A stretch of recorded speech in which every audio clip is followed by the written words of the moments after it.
வணக்கம் முருகலே, என்னடா இது இவ்வளோ தடத்தோட உட்காந்துருக்குன்னு சொல்லி பார்க்குறீங்களா?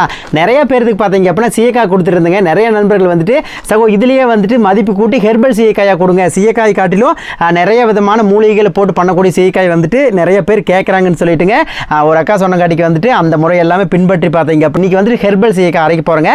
அதில் வந்துட்டு பார்த்தீங்க அப்படின்னா முதல் சீயக்காய்ங்க, அடுத்து வந்துட்டு ஆவராம்பு. உங்களுக்கே தெரியும் நம்ம ஏரியாவில் நிறையா இருக்குது சரிங்களா. ஆவராம்பு காய வச்சதுங்க. அது போக வந்து பார்த்தீங்க அப்படின்னா பச்சை பயிருங்க, அது போக வந்துட்டு மகிழம் பூ, அதுக்கப்புறம் செம்பருத்தி நம்ம தோட்டத்தில் விளைஞ்சதுங்க, ரோஜா, அதுக்கப்புறம் பார்த்தீங்க அப்படின்னா கொஞ்சோண்டு பூந்தி கொட்டைங்க. இப்போ பாருங்க இந்த எலுமிச்சந்தோல் இதெல்லாம் பார்த்தீங்க அப்படின்னா நம்ம ஜூஸ் போட்டு குடிச்சிட்டா வீசும் இல்லைங்களா. ஸோ அந்த மாதிரி வந்துட்டு நம்ம ஜூஸ் புழிஞ்சதுக்கப்புறம் அதை வந்துட்டு காய வச்சு பயன்படுத்திக்கலாங்க. அப்புறம் வெந்தயம், அப்புறம் பார்த்தீங்க அப்படின்னா இங்கே பாருங்கள் கோரக்கிழங்கு, அப்புறம் பார்த்தீங்க அப்படின்னா ரோஸ்மெரி, இந்த மாதிரி இது எல்லாமே பார்த்தீங்க அப்படின்னா குறிப்பிட்ட அளவு வந்துட்டு சீக்காயில் கலந்து வந்துட்டு கொடுத்துட்ருக்குறோம். இது போட்டால் தலைக்கு வந்துட்டு ரொம்ப நல்லதுங்க, ரொம்ப குளிர்ச்சி, ஹேர் ஃபால் இந்த மாதிரி எந்த பிரச்சனையும் வராது, புழு வெட்டு பொடுகு தொலை இந்த மாதிரி பிரச்சனை வராதுங்க. அதனால கூடிய விரைவில் வந்துட்டு நீங்கள் ஹெர்பல் சீக்காய் வந்துட்டு நீங்கள் எதிர்பார்க்கலாம். வெப்சைட்லையும் ஆர்டர் பண்ணிக்கலாம், வாட்ஸ்அப்லேயும் ஆர்டர் பண்ணிக்கலாம். உங்களுக்கு நாளைக்கு பார்த்தீங்க அப்படின்னா ஹெர்பல் சீக்காய் எல்லாம் கிடைச்சிரும் மக்களே. வேணுங்கிறவங்க வாங்கிக்கோங்க. பாய் மக்களே.